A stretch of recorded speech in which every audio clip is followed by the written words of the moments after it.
আজকে তো শনিবার, সম্ভবত আপনার বাড়িতে নিরামিষ, তাই চলুন এই নিরামিষ কচু শাকটা একবার বানিয়ে নিই। এক কড়াই কচু শাক ধুয়ে কেটে বেছে জল ঝরিয়ে নিয়ে নিয়েছি। এবার একটু লবণ দিয়ে সেদ্ধ করে নেব।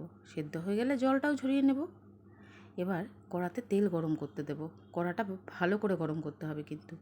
তারপরে সেই কচু শাকটা, সেদ্ধ করা কচু শাকটা দিয়ে একদম লো আঁচে একটু লবণ আর হলুদ ছড়িয়ে ভালো করে আমড়ে নেব বা জলটাকে শুকিয়ে নেব।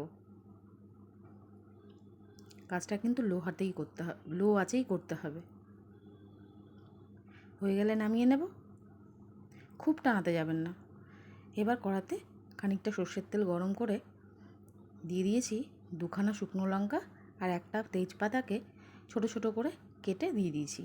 আর দিয়ে দিয়েছি জিরে ফোড়ন 1/2 চামচ মতো। তারপরে দেখুন 1 চামচ জিরে আদা বাটা, দুটোই অল্প অল্প নিতে হবে কিন্তু। আর বেশ কিছুটা নারকেল কোড়া দিয়ে এবার এটাকে ভালো করে কষিয়ে নেব, ভেজে নেব। তারপরে কচু শাকটা দিয়ে দেব।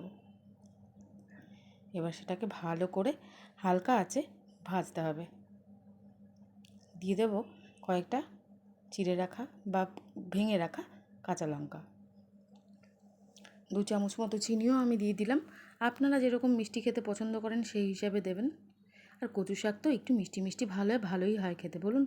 এবার আসবে একটা ম্যাজিক, কাউকে বলবেন না। দিয়ে দিয়েছি 1 চামচ খোয়া ক্ষীর। কেউ যদি রেসিপি জিজ্ঞেস করে সবটা বললেও এটা বলবেন না। এই 1 চামচ খোয়া ক্ষীর এই কচুর শাকটাকে দেবে একটা রিচনেস, কিন্তু কেউ ধরতে পারবে না আপনি কি দিয়েছেন এতে। ব্যাস হয়ে গেছে কচুর শাকটা ভালো করে কষিয়ে নেওয়া। লাস্টে একটুখানি গরম মশলা গুঁড়ো আর 1 চামচ ঘি দিয়ে নামিয়ে নিলেই হয়ে যাবে আমাদের পুরো নিরামিষ টেস্টি কচুর শাক। আমি হলপ করে বলতে পারি এই কচুর শাক পাতে থাকলে আর কিচ্ছু লাগবে না। ভীষণ ভালো হয়েছিল খেতে। একবার বানিয়ে খাবেন, তারপরেই আমাকে হয় বলবেন বা মনে মনেই বলবেন কেমন হয়েছিল খেতে, বলুন তো। ফাটাফাটি।